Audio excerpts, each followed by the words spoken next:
Essa nossa aula é sobre máximos e mínimos. Então, nós vamos estudar aí as funções com relação aos valores que elas atingem, os valores máximos e mínimos, e nós vamos verificar que isso daí está intimamente relacionado com a derivada da função no ponto. Existe aí o teorema de Fermat que garante que a derivada da função está relacionada com o valor a derivada da função no ponto. Quando ela atinge o valor zero, né, nós temos uma tangente horizontal, e aí essa é uma condição necessária para que o ponto seja máximo ou mínimo local. Tá? Então, a gente vai utilizar esse teorema aí para verificar essas questões de máximos e mínimos. Então, primeiro vamos às definições, né? Uma função f tem um máximo absoluto ou máximo global, são sinônimos, em um ponto C. Aqui o valor C, tá? Nós geralmente fazemos essa pequena confusão aí de valor, que é um número, para ponto. Então, às vezes a gente está falando ponto e diz só a abscissa do ponto, que no caso aqui seria o C, tá? Então, o ponto a gente sabe que ele tem duas coordenadas. Não está transmitindo, né? Cabeção, pera aí. Vamos lá de novo.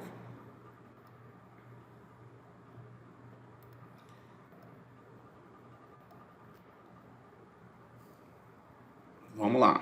Vou voltar de novo aqui a apresentação, tá? Vamos começar do zero de novo. Obrigado aí.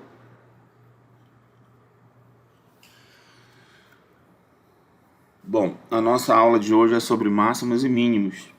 E quando você vai atrás dos valores de máximos e mínimos, você percebe que existe uma relação entre a derivada da função no ponto e os máximos e mínimos, né? Nós vamos ver aqui um teorema muito famoso chamado Teorema de Fermat, que ele faz essa relação aí da derivada da função no ponto ser igual a zero, e ali nesse ponto onde a derivada da função é zero, é possível que você tenha aí um máximo ou mínimo local.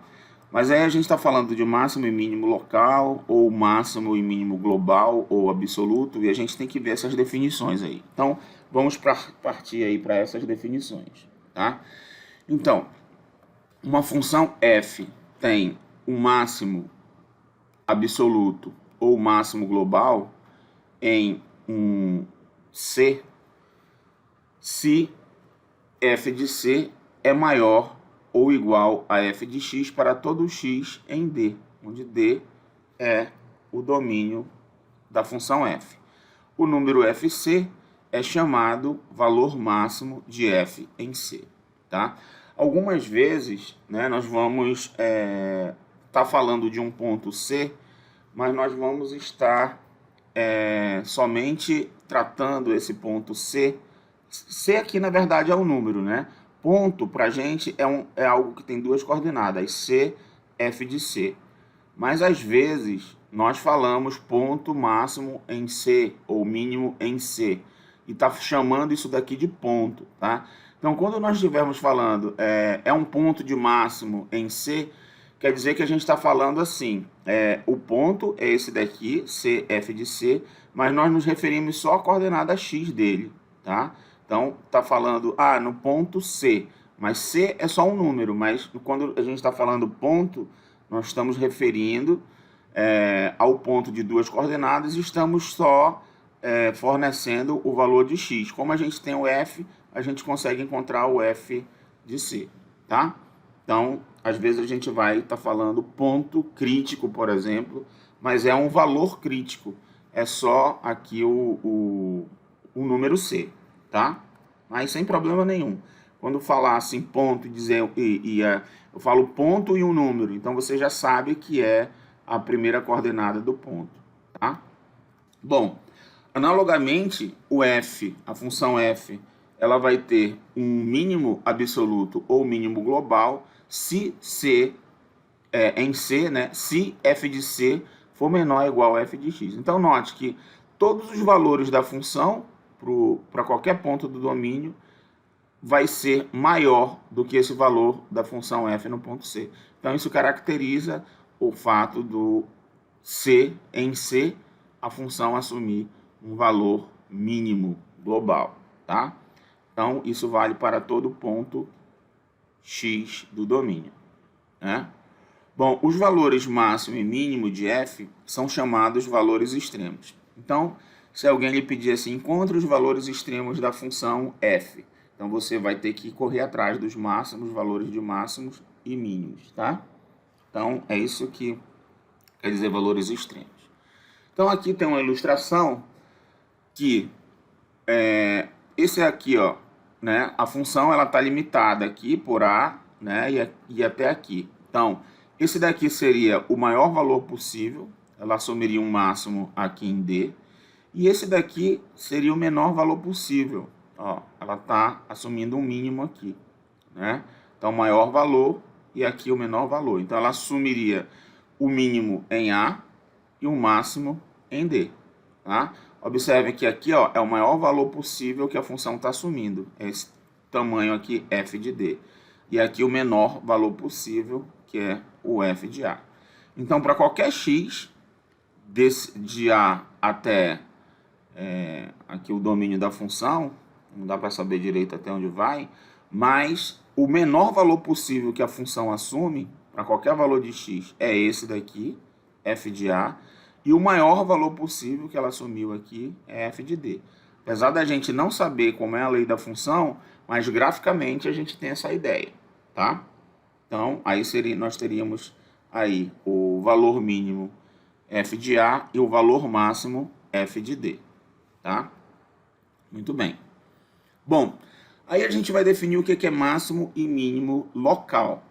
Então, uma função tem um máximo local ou máximo relativo em C, se f de C é maior ou igual que f de x quando x estiver nas proximidades de C. Então, é basicamente a mesma definição, só que você vai estar olhando só naquela região, só naquela vizinhança de C, né? Então, nas proximidades de C, então na vizinhança de C. Tá? Você centra o intervalo em C e você analisa só ali naquela vizinhança de C, tá? Analogamente, f tem um mínimo local em C, se f de C é menor ou igual que f de x, quando x estiver próximo de C. Então, também você vai olhar só naquela vizinhança, tá? Por exemplo, aqui, ó, quando eu olho para esse ponto B, aqui, né, B, f de B, nas proximidades aqui de B, eu tenho que esse ponto aqui, né, esse valor aqui vai ser o maior possível. Ele é o maior valor possível aqui na vizinhança de B. Assim como aqui em C, eu tenho que esse valor é o menor na vizinhança de C, né? Aqui também em D, eu tenho que aqui é o maior valor possível na vizinhança de D. E aqui em E, eu também verifico que na vizinhança de E, eu tenho também um menor valor aqui. Note que aqui em B eu tenho um máximo local, aqui em C eu tenho um mínimo local, aqui em D eu tenho um máximo local e aqui em E eu tenho um mínimo local. Aí você fala, ah, mas aqui não era máximo global? É, mas também é o máximo local. Aqui nessa vizinhança, esse aqui é o maior valor possível, tá bom? Então, f de B é valor de máximo local de f em AC.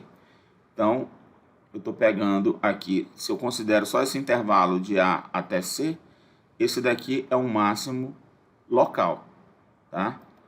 Agora, se eu pego o C aqui, né, f de C é valor de mínimo local de B até D. Então, se eu estou pegando, considerando só esse intervalo aqui, de B até D, então esse ponto aqui, né, no C, quando eu pegar, quando estiver considerando o C, aqui no C é um mínimo local. Ou seja, não tem nenhum, de B até D, não tem nenhum outro valor que seja menor do que esse aqui, né?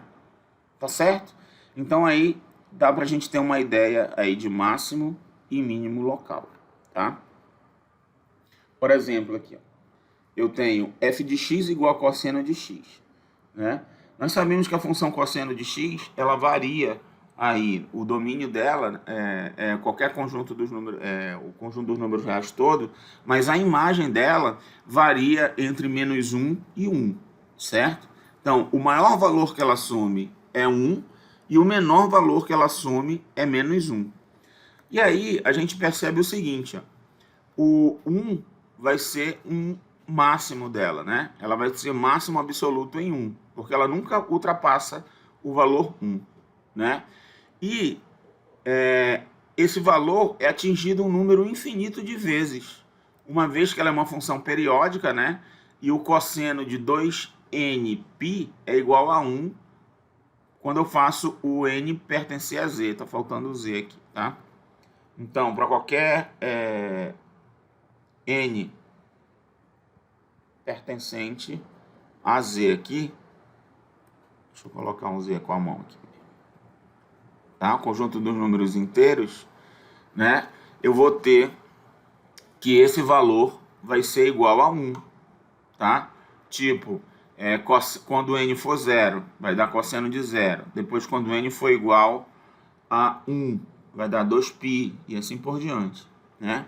Então, quando for negativo também, menos 2π, menos 4π, menos qualquer par vezes π, vai dar 1, tá? O valor do cosseno.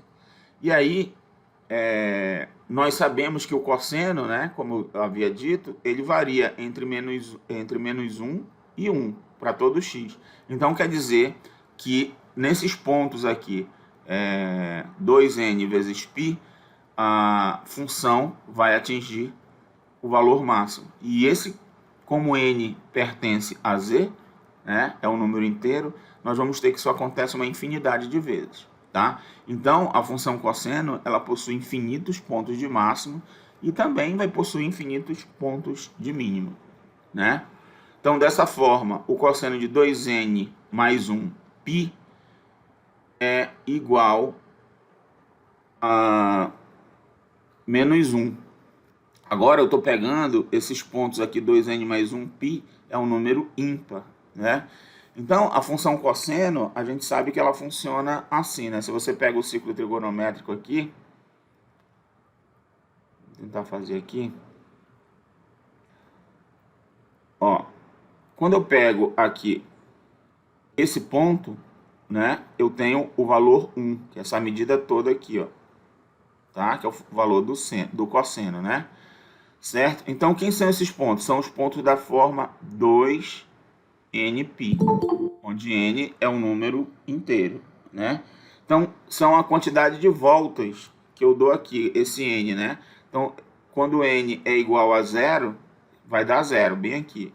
Aí, quando n é igual a 1, eu dei uma volta, 2π.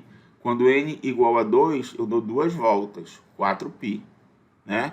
E assim por diante. Quando n é negativo, eu estou rodando ao contrário, assim, né? Tá? Mas eu sempre vou parar aqui. Agora, no caso de eu ter 2n mais 1, então eu vou parar desse lado aqui, ó. Certo? E aí eu tenho esse valor aqui do cosseno, que vai ser -1, tá?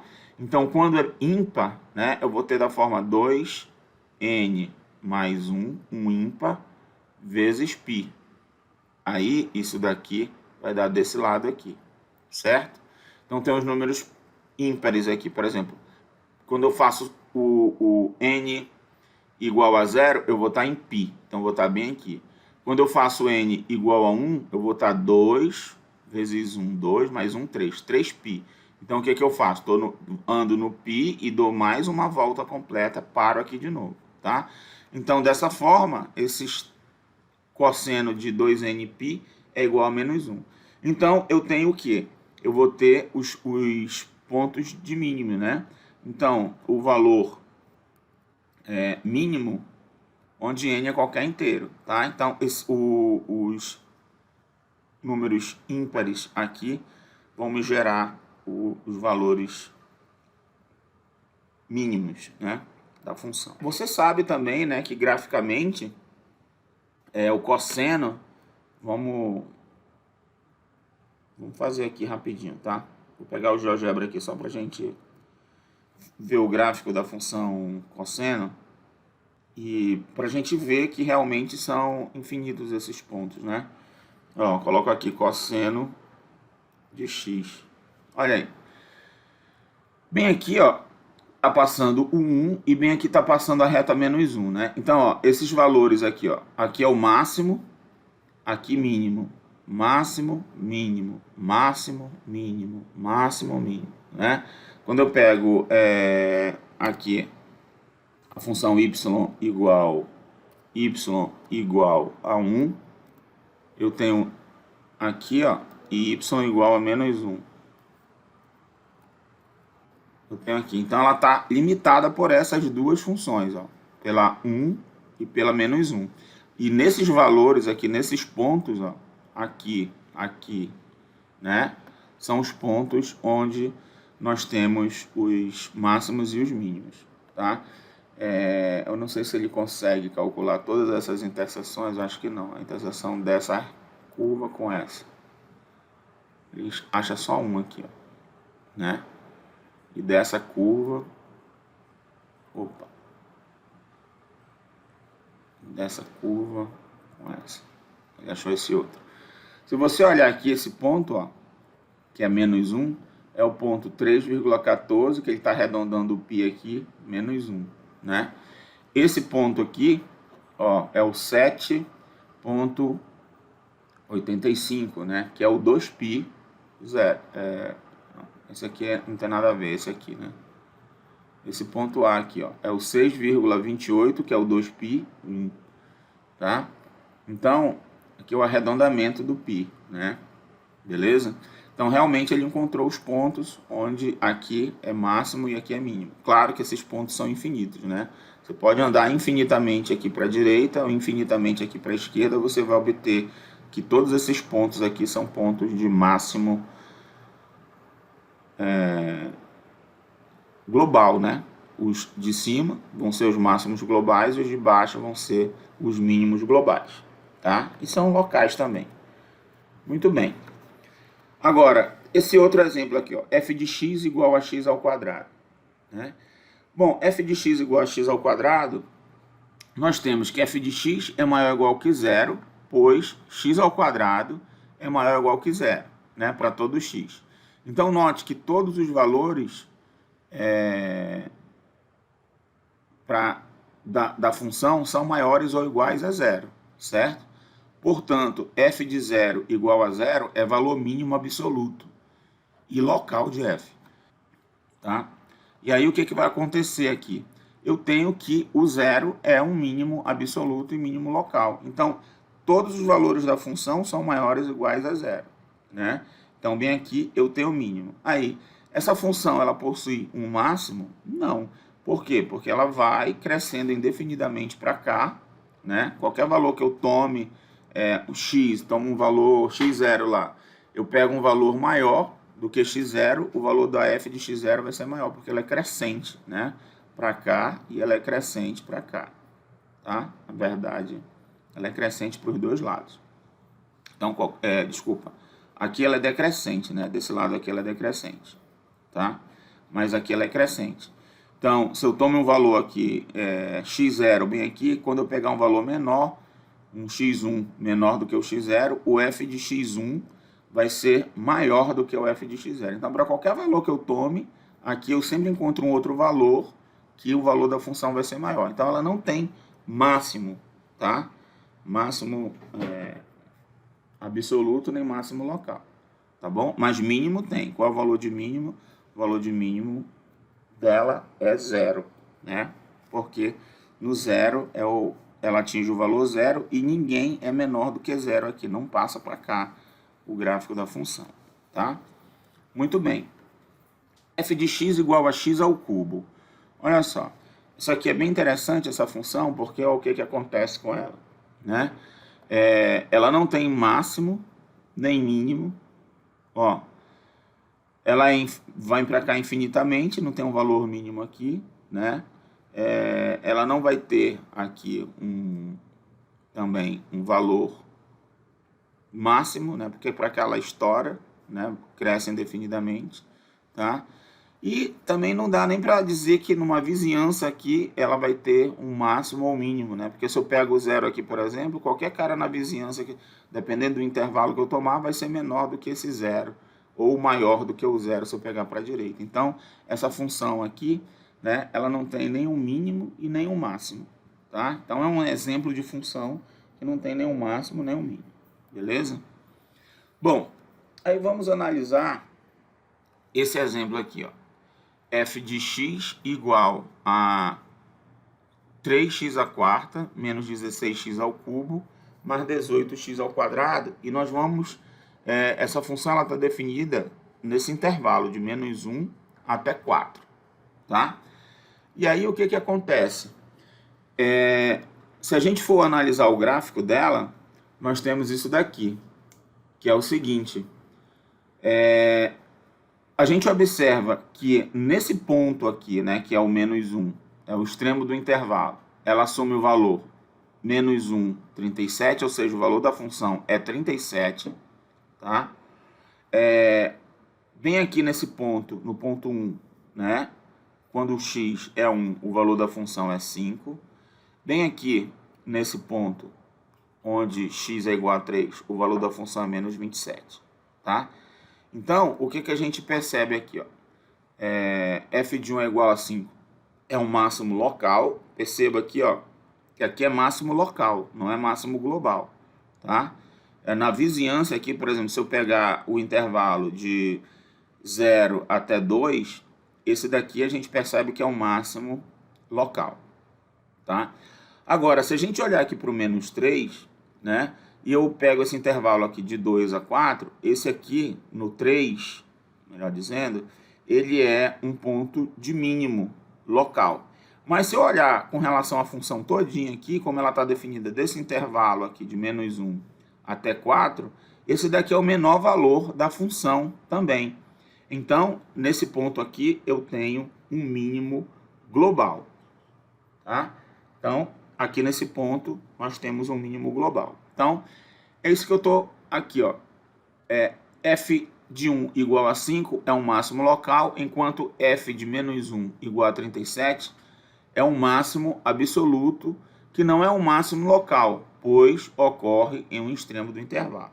Então, olha só, se eu vejo aqui no menos 1, esse máximo aqui é o valor que a função assumiu, porque está assumindo aqui no extremo do intervalo, tá? Ele não é um máximo local, ele é um máximo porque foi atingido no extremo, tá?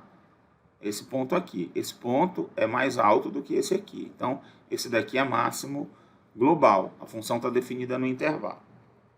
Agora, f de 0 é um mínimo local e o f de 3, que é igual a menos 27, é tanto um mínimo local quanto um mínimo absoluto, que é o mínimo global que a gente viu ainda agora.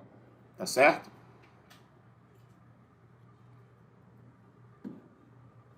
Observe que em x igual a 4, f não tem um máximo local nem um máximo absoluto. Olha aqui. No 4, o que acontece aqui nesse extremo? Não é mínimo global. Por quê? Porque não é menor do que esse mínimo que eu já tenho aqui. E não é máximo também, por quê? Porque eu tenho um valor maior aqui. Então, aqui no 4, né, no extremo do intervalo, eu não tenho nem um máximo, nem um mínimo, tá? No caso desse extremo inferior, aqui eu tenho um máximo. Então, aqui no 4 não é máximo nem mínimo. Beleza? Muito bem. Bom, aí a gente vai para o teorema do valor extremo, que diz o seguinte. Se f for contínua em um intervalo fechado AB, então f assume um valor máximo absoluto fc e um valor mínimo absoluto fd em certos números c e d em AB, como a gente viu naquele exemplo lá, tá? Então, é garantido que nós vamos ter um máximo absoluto se a minha função estiver definida no intervalo fechado, ou seja, se o domínio dela é um intervalo fechado, então ela vai ter um máximo absoluto e vai ter um mínimo absoluto. Isso aí é garantido, tá? Porque aí você, no máximo, se ela não tem nenhum ponto de máximo ou mínimo local, você testa os intervalos, né? Os extremos do intervalo, você vai testar A e B, e aí você vai ver qual é o maior valor, o menor valor, e você decide quem é o máximo ou mínimo local. Assim como aconteceu aqui nesse exemplo, né? É uma função que está definida no intervalo fechado, ela assumiu um máximo aqui, global, e um mínimo global, tá? Então, vamos ver aqui, ó, ilustração. Tá no intervalo fechado aqui. Bem aqui vai ser um máximo, ou desculpa, um mínimo, né? Bem aqui eu vou ter um mínimo global, menor valor, e aqui eu vou ter o máximo global. Olha esse caso aqui, ó. Aqui eu tive o máximo bem aqui, que é local e global, e aqui, ó, o mínimo foi obtido aqui no extremo do intervalo, tá? Aqui eu tenho dois máximos aqui, né? E aqui eu tive um mínimo, tá? Ó, eu vejo aqui que esse extremo não é menor do que esse, nem esse, aqui o valor não é menor do que esse, então esse aqui é o menor de todos, tá? Então aqui, ó, em todos esses casos aqui que eu tenho a função definida no intervalo fechado, eu obtenho sempre que ela tem tanto máximo quanto mínimo global, tá? Pode não ter máximo e mínimo local, né? Por exemplo, se eu pego uma função que eu faço assim, por exemplo, o gráfico dela, tá? Ela faz um negócio assim. Então, ela vai ter só um mínimo aqui, que ela está definida no intervalo fechado, né? Ó, ela vai ter um mínimo aqui e vai ter um máximo aqui. Ela não tem máximo nem mínimo global, tá? Então, o local que eu tô falando, né? Não tem máximo nem mínimo local. Ela só tem um mínimo global e um máximo global, porque ela foi definida no intervalo, tá bom? Uma função pode não possuir valores extremos se for omitida uma das suas hipóteses, ou a continuidade ou o intervalo fechado, tá? No teorema do valor extremo. Então, nós tivemos duas hipóteses muito fortes, né? A primeira é que a função era contínua, tá? A função tem que ser contínua. E a segunda é que o intervalo é fechado, né? Então, olha só esses casos aqui, ó. Nesse caso aqui, a função não é contínua, tá? E aí o que acontece? Essa função, ela está definida no intervalo fechado, né? Tá aqui e aqui. Os intervalos são fechados, ela está definida no intervalo fechado, mas ela não é contínua, né? Teve um ponto de descontinuidade aqui. Aí o que aconteceu? Ela tem um mínimo, que é garantido aqui um mínimo global, mas ela não tem um máximo. Por quê? Porque eu posso me aproximar desse ponto tanto quanto eu queira aqui, ó, né? O ponto aqui, quando se aproxima de 1 pela esquerda, né? Vou me aproximando de 1 aqui pela esquerda, o valor vai se aproximando de 3. Mas eu nunca consigo atingir o 3. Então, eu sempre consigo um cara que está muito mais próximo de 3 do que o que eu tinha anteriormente, tá? Mas eu nunca vou atingir o 3, né? A gente só atinge no limite aí, tá certo? Então, nesse caso aqui, eu nunca vou ter um máximo global, tá? E aqui também eu não tenho um máximo local, não, né? Então, nesse caso aqui, pela função não ser contínua, o teorema fura, tá? Agora, esta função tem um valor mínimo, que é o f de 2 igual a 0, mas não tem o valor máximo. Agora, essa daqui, ó, o que aconteceu? O intervalo aqui não é fechado, certo? A função é contínua, está aberto aqui, né? E aí, ó, quando eu tenho que ela tende aqui, quando x tende a 2, ela vai para infinito, né? E eu nunca vou conseguir atingir o valor da função em 2, né? Porque a função está indo para infinito. Então, o que acontece? Eu estou com o intervalo aberto e aqui eu não tenho nem mínimo, porque eu não consigo fazer o x tender a 0 aqui, né? O x está tendendo a 0, mas eu não consigo o valor 0, tá? Então a função não tem nem máximo e nem mínimo nesse caso aqui, beleza? Por quê? Porque aqui o intervalo é aberto, tá? E deu esse problema aí, eu não atinjo nem mínimo e nem máximo aqui, tá? Muito bem. Aí tem o teorema de Fermat que garante o seguinte, ó. Se f tiver o máximo ou mínimo local em C, e se a derivada da função em C existir, então f' de C é igual a zero. Então isso aí já dá uma pista para a gente descobrir aí quem são os valores máximos e mínimos locais, tá?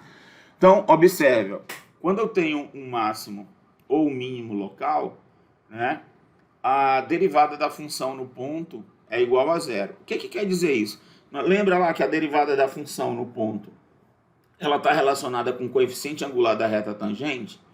Então ele está dizendo que essa derivada no ponto é zero, quer dizer que a tangente é horizontal.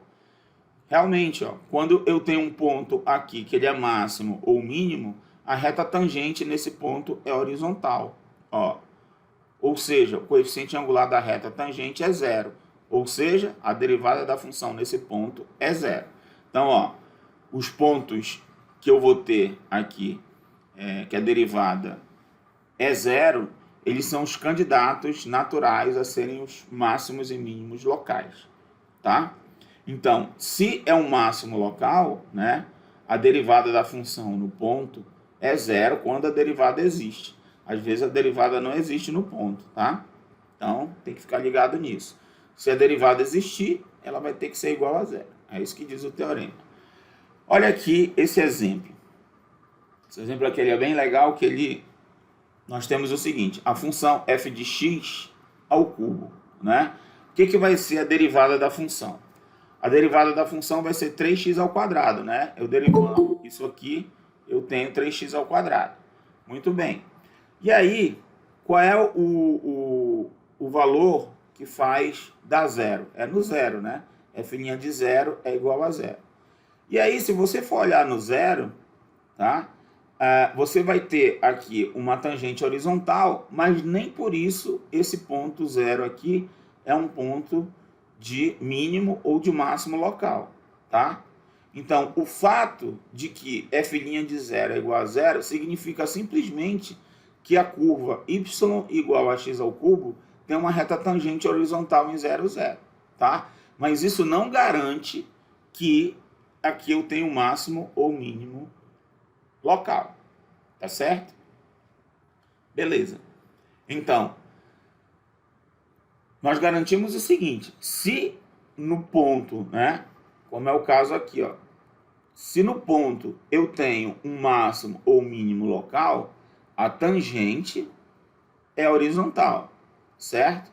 E aí ele é um candidato, claro, se ele já é máximo ou mínimo, aqui a tangente é horizontal, ou seja, a derivada da função nesse ponto é zero, certo? Agora, a recíproca a gente não garante não, tá? Se a derivada é zero, aquele ponto lá é um ponto de máximo ou mínimo. Olha o contra-exemplo, essa função aqui, tá? Nós temos que a derivada no ponto zero é zero, mas nem por isso nós temos máximo ou mínimo local. Nós vamos ver lá para frente que esse aqui é um ponto chamado ponto de inflexão, tá? É onde a tua curva, aqui a tua função, ela muda de concavidade. Aqui ela estava para baixo e a partir do zero para cá ela ficou para cima. Então, ponto de inflexão é onde a curva muda de concavidade, tá? Mas nós temos que a derivada aqui é zero e ela não é. Nesse ponto eu não tenho nem máximo nem mínimo, tá? Então esse aqui é um contra-exemplo bem legal disso. Outra coisa que a função módulo de x, nós já vimos o seguinte, né? Esse cara aqui, ó, é um ponto, visivelmente um ponto de mínimo, né? O menor valor que a função assume aqui. No entanto, a derivada da função no ponto zero não existe, a gente já viu isso, né? Ela é contínua e tudo mais, mas ela não é derivável aqui no zero. Então, o que acontece aqui, ó? F tem um valor mínimo, local e absoluto em zero. Contudo, esse valor não pode ser encontrado tomando f' de x igual a zero, pois essa derivada no zero não existe, tá certo? Então, a gente só garante para aqueles valores em que a função é derivável, tá? Beleza, então aí a gente vai falar de um número crítico. O que é o número crítico? O número crítico de uma função f é um número C do domínio de f, onde a derivada da função nesse ponto C é igual a zero, ou então a derivada nesse ponto C não existe, tá? Então, a gente fala número crítico, mas fala também ponto crítico, fazendo menção ao C novamente, só que pensando que é C, f de C a coordenada. Então, naquele ponto lá, não tem a derivada, tá? Então, a gente também pode falar ponto crítico fazendo menção ao C, beleza? Bom, então, o que é um ponto crítico mesmo? É um ponto onde a derivada da função é zero ou a derivada da função não existe, tá bom? Então, olha esse exemplo aqui, ó. Encontre os números críticos dessa função, f de x igual a x elevado a 3 quintos e multiplica 4 menos x. Então, nós temos que fazer o seguinte, encontrar os pontos nos quais a derivada da função é zero e verificar se tem algum ponto que a derivada não existe, tá certo? É isso que a gente vai fazer, tudo bem? Então, vamos lá. Como é que eu faço essa derivada aqui? Ó? Vou derivar aqui, né? Eu quero encontrar f' de x, tá? Só que, para eu encontrar isso daqui, eu vejo o seguinte, ó, isso daqui é a derivada de um produto, né? Eu estou com um produto aqui e eu tenho uma potência aqui também, tá? Então, o que vai ser isso daí, ó? Vai ser a derivada dessa daqui vezes essa, mais essa vezes a derivada dessa, tá? Então, eu vou fazer bem devagar assim, ó. Vai ser a derivada da primeira, x elevado a 3 quintos, linha, que multiplica 4 menos x, mais a primeira, sem derivar, x elevado a 3 quintos, vezes a derivada de 4 menos x. Fazendo bem devagarinho aqui, tá? O que vai ser isso? A derivada dessa daqui vai ser 3 quintos de x elevado a 3 quintos menos 1. Isso dá menos 2 quintos, né? Menos 2 quintos. Tá? Vezes 4 menos x. Mais, agora a primeira, x elevado a 3 quintos, vezes a derivada da segunda. Ó, quando eu derivo isso daqui, né, a derivada de 4 menos x dá menos 1. Então, vai ficar menos 1 aqui. Tá? Então, a derivada dessa função, f' de x, vai ser igual, ó, vamos fazer essa conta aqui, né? 3 quintos, isso daqui é a mesma coisa, eu arrumando aqui, ó, é como esse numerador aqui, essa potência aqui é negativa, né? Isso aqui é a mesma coisa que x elevado a 2 quintos aqui no denominador, então eu vou colocar assim, ó. Como o 5 também está aqui embaixo, eu vou colocar 5x elevado a 2 quintos, tá? Aqui em cima vai sobrar o que aqui, ó? Esse com esse vai dar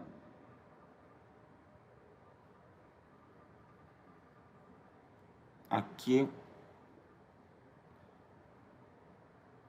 eu vou ter 12 menos 3x, não é isso? Vou colocar aqui.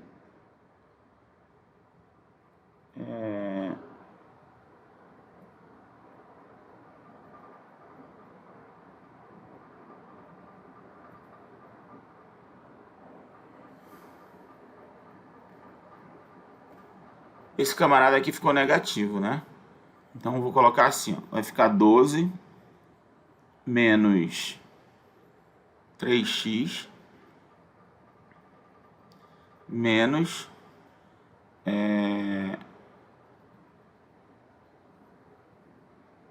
x elevado a 3 quintos. Ó, se eu olhar para x elevado a 3 quintos, tá? Isso aqui é a mesma coisa que a raiz quinta de x ao cubo, né? Tá? Mas não vai ajudar em muita coisa, não.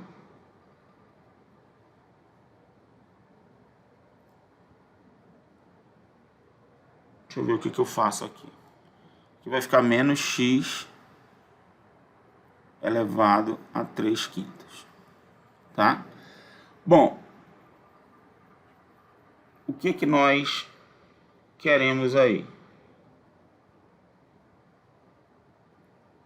Esse cara aqui, ele não está no denominador, né? Ele está assim, certo? É só essa parte aqui que está no denominador, tá? Eu vou colocar tudo no mesmo denominador, tá bom? Então vai ficar assim, ó. Aqui é 2/5, aí eu vou multiplicar por esse cara aqui, tá? Ó.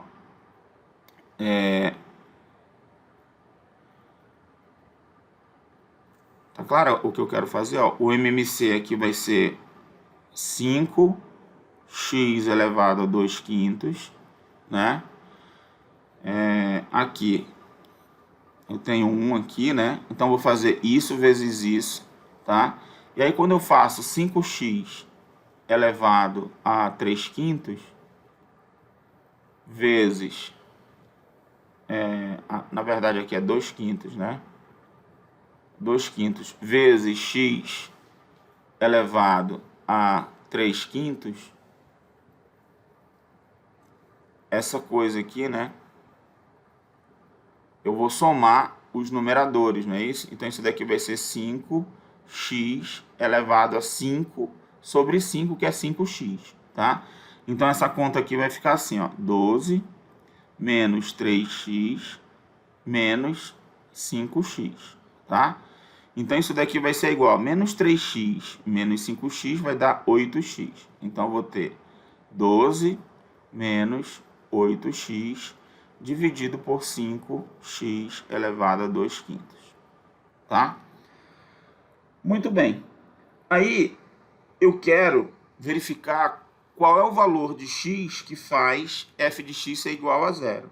Tá? Eu quero saber f' de x igual a zero. Qual é o valor de x que faz isso ser igual a zero? Ora, para que isso daqui, né, seja zero, basta que o numerador seja zero, tá? Claro que o denominador aqui é para x igual a zero, a gente vai ter problema, né? Mas para qualquer outro valor de x aqui, né, eu não vou ter como o denominador fazer com que isso daqui dê zero, tá? Então, isso daqui vai implicar no seguinte, que eu tenho que ter que 12 menos 8x tem que ser igual a zero. E isso implica o quê? Isso implica que 8x tem que ser igual a 12, e isso implica que x vai ser igual a 3 sobre 2, né? Esse é o valor de x, tá? X igual a 3 sobre 2 faz a derivada da função da zero, beleza? Então, o número crítico, né? O número crítico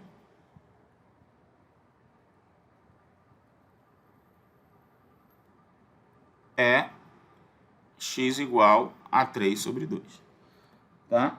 Uma outra coisa que acontece é o seguinte, ó, se x for zero, o que vai acontecer? Nós vamos ter problema aqui no denominador.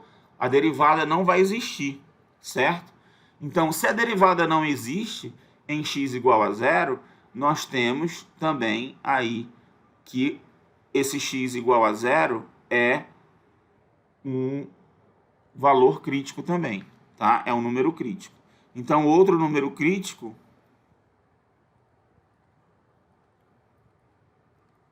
é x igual a zero, porque em x igual a zero a derivada não existe, tá?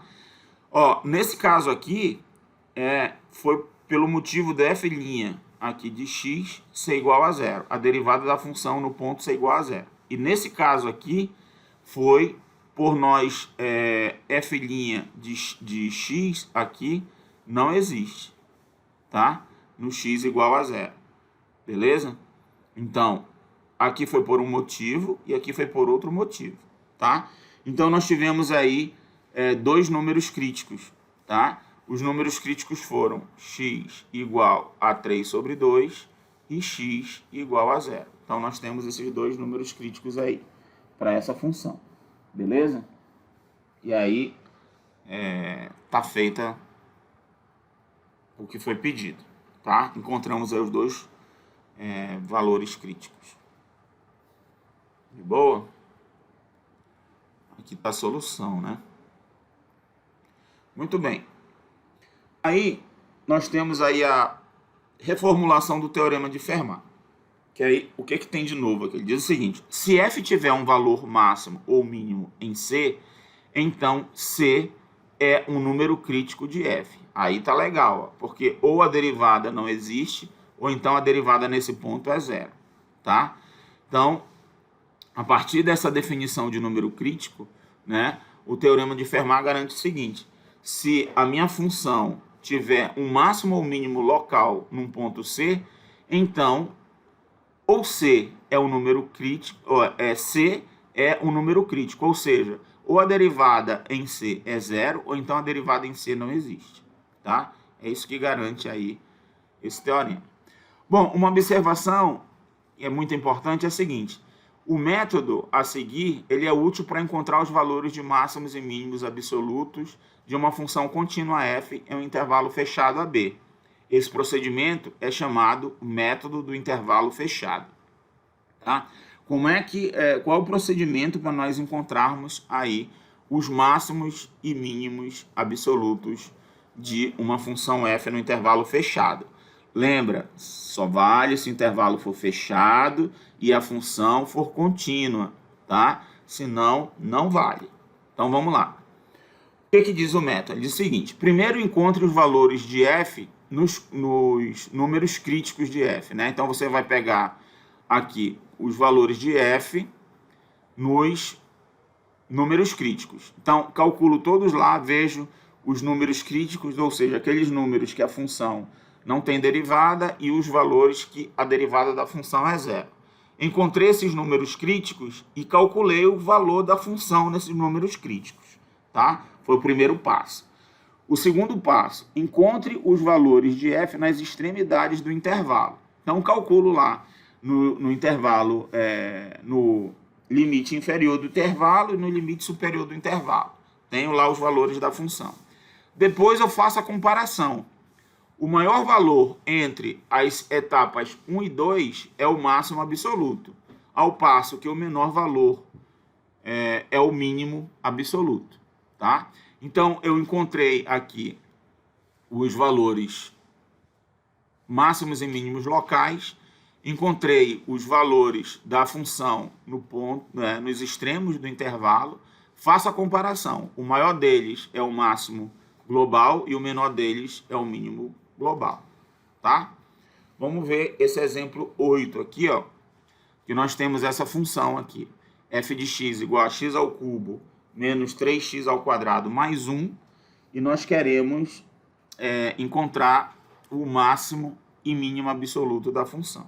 Note que ela está definida no intervalo fechado, a função é contínua. Então, pelo teorema de Fermat, lá nós garantimos aí que existe um máximo e mínimo absoluto, tá?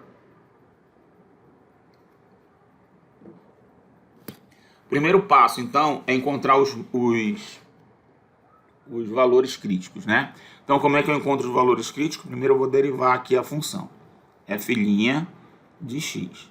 A derivada dessa função aqui, então, 3x ao quadrado menos 6x, certo?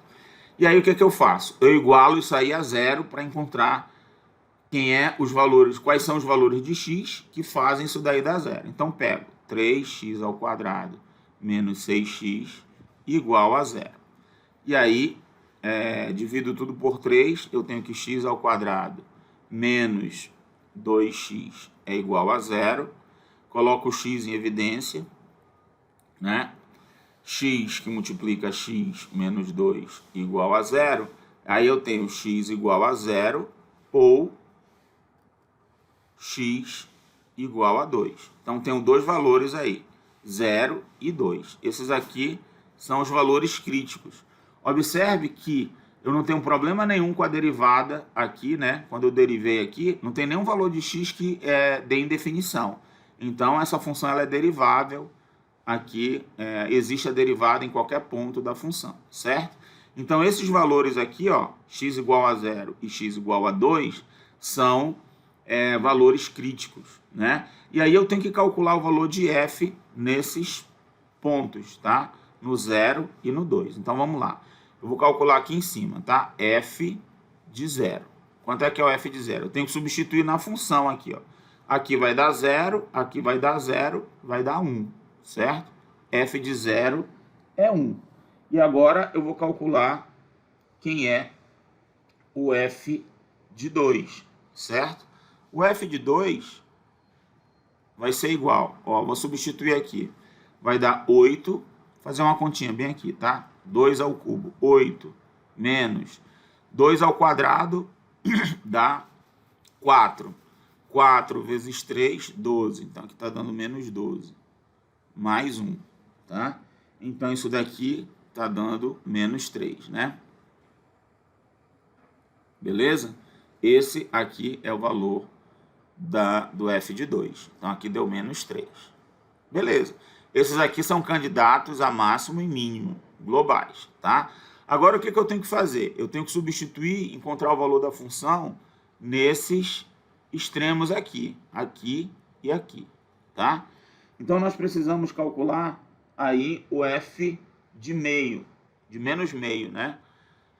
F de menos meio. Vou calcular bem aqui assim o f de menos meio, tá? Ó, f de menos meio. Isso daqui vai ser menos meio elevado ao cubo, menos 3, que multiplica menos meio elevado ao quadrado, mais 1. Isso daqui vai dar o quê? Aqui vai dar menos 1/8. Menos. Aí aqui vai ficar 1/4, né? Porque vai ficar positivo, com 3 multiplicando. Então, menos 3/4. Mais 1. Isso daqui vai dar... o MMC aqui é 8, tá? Vou fazer a conta aqui. Então, vai ficar menos 1. Aqui vai dar 2, menos 6. É isso?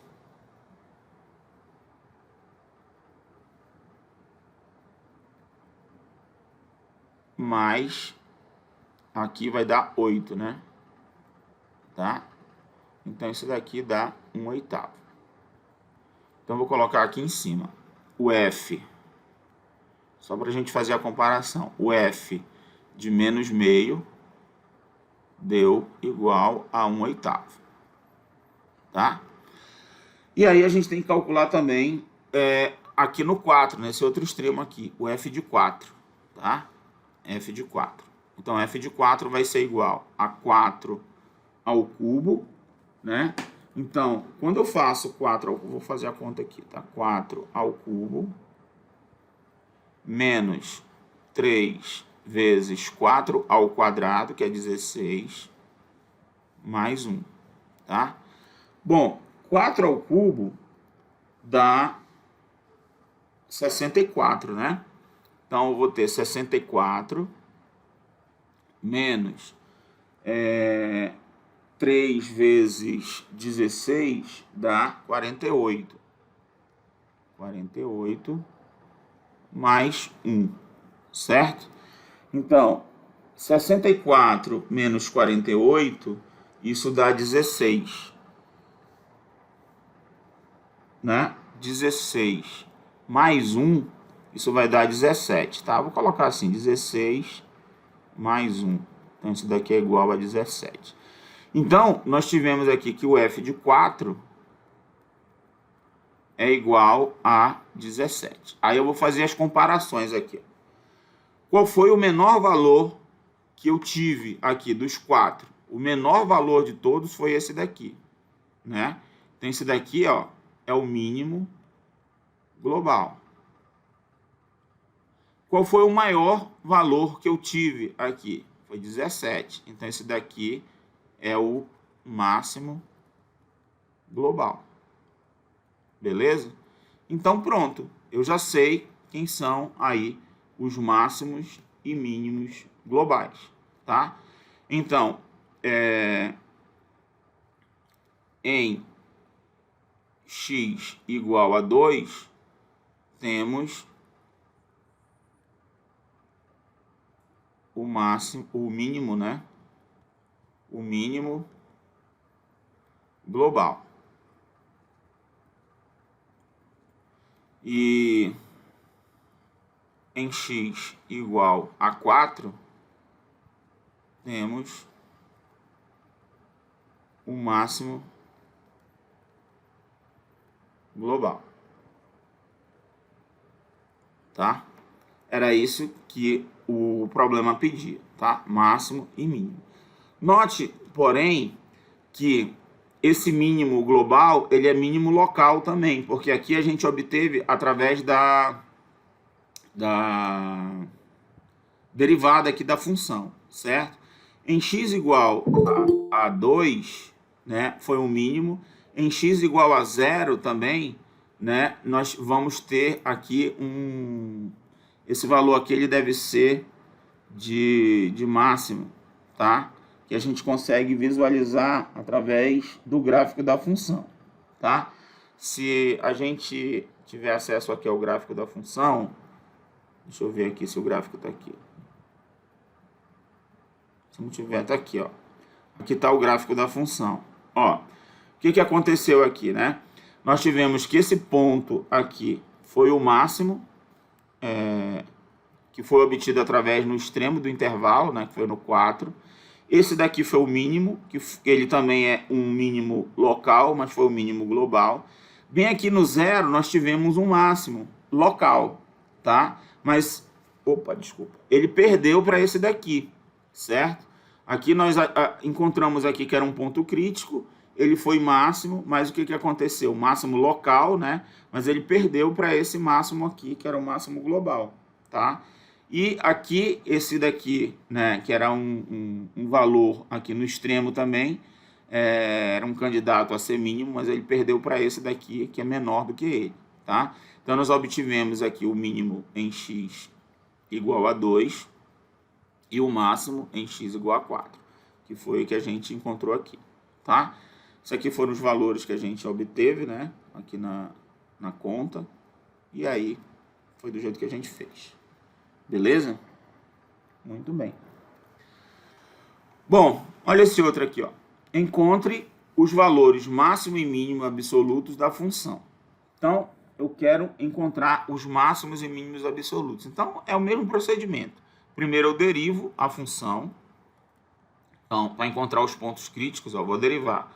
Derivada da função vai ser o quê? Ó? Aqui é uma diferença. Então, a derivada dessa, 1, menos a derivada dessa. Derivada do seno, cosseno. Como tem um 2 na frente, 2 cosseno x. Certo? E agora, o que eu quero? Eu quero ver os valores que a função dá zero. Certo? Então, eu faço o seguinte, ó. Eu quero fazer o seguinte, igualar isso aqui a zero. Então, vou ter 1 menos 2 cosseno x igual a zero, certo? Isso daqui vai implicar que o cosseno de x é igual a meio, né? Cosseno de x igual a meio. E quando é que o cosseno de x é igual a meio, tá? Note que a minha função, ela está limitada por esse intervalo aqui, ó, de 0 até π sobre 2, tá? Então, se você for olhar aqui no círculo trigonométrico, né? Ficou muito torto. Aqui no círculo trigonométrico, nós temos o seguinte, ó. Eu estou dando só esse intervalo aqui, ó, daqui e dou a volta aqui, né? Então, quais são os valores que eu tenho da função cosseno, né, que vai dar meio aqui? Eu tenho dois valores, né? Vai ser esse valor que está bem aqui, ó. Eu projeto para cá esse ângulo aqui e também esse ângulo aqui, certo? Qual é esse ângulo aqui que faz dar meio? É o π sobre 3, né? E qual é esse ângulo aqui, ó, que eu venho aqui, dou a volta e chego bem aqui? É o 5π sobre 3, tá? Então, para isso daqui, cosseno de x ser igual a meio, eu vou ter o seguinte, ou x é igual a π sobre 3, ou x é igual a 5π sobre 3, tá? Então, eu tenho essas duas possibilidades aí, esses aí são os pontos críticos, certo? E aí, eu vou calcular o valor da função nesses pontos, tá? Bom, como é que eu vou fazer isso, né? Vou fazer f, quero calcular f de π sobre 3, tá? Então, isso daqui vai ser π sobre 3 menos 2 vezes o seno de π sobre 3, certo? Bom, o seno de π sobre 3, né, ele vai bater para cá, né? Certo? Aí vai ser o seno de π sobre 3 é igual a raiz de 3, né? Raiz de 3 sobre 2, né? É a raiz de 3 sobre 2. Como tem um 2 aqui, isso daqui vai ficar o seguinte, ó, vai ficar π sobre 3 menos 2 vezes raiz de 3 sobre 2, tá? Isso daqui vai dar π sobre 3 menos raiz de 3, tá? Deixa eu calcular esse valor aqui, aproximadamente π sobre 3 menos raiz de 3, isso daqui vai dar 0, aproximadamente, tá? Menos 0,68, beleza? Vamos ver agora o f de 5π sobre 3, tá? O f de 5π sobre 3 vai ser igual a 5π sobre 3 menos 2 vezes o seno de 5π sobre 3, né? E o seno de 5π sobre 3, aqui, ó, vai dar aqui embaixo, né? Então, vai dar negativo raiz de 3 sobre 2. Como tem um sinal de menos aqui, vai ficar mais, tá?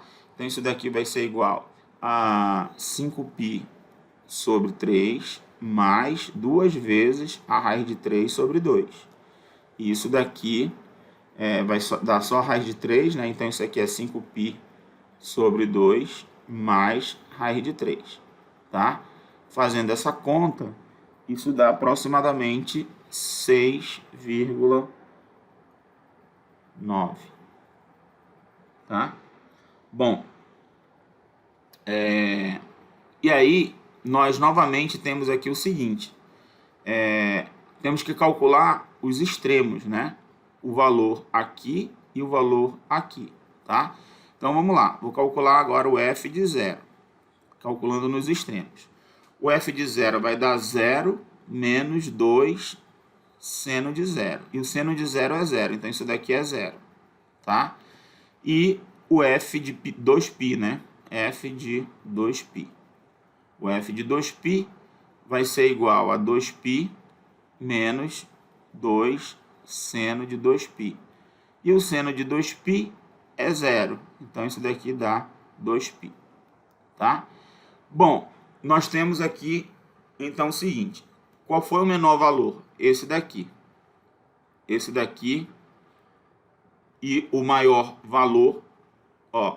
Observe que 2π, né? Quando eu faço 2 vezes π, considerando que o π é 3, alguma coisa, né? 2π, ele vai dar 6,28, arredondando 6,3, por exemplo. É menor do que esse valor aqui, tá? Então, observe, esse daqui foi o menor valor, então esse daqui é o mínimo global. E esse daqui foi o maior valor. Por quê? Porque o 2π perdeu para ele, tá? Então, esse daqui é o máximo global.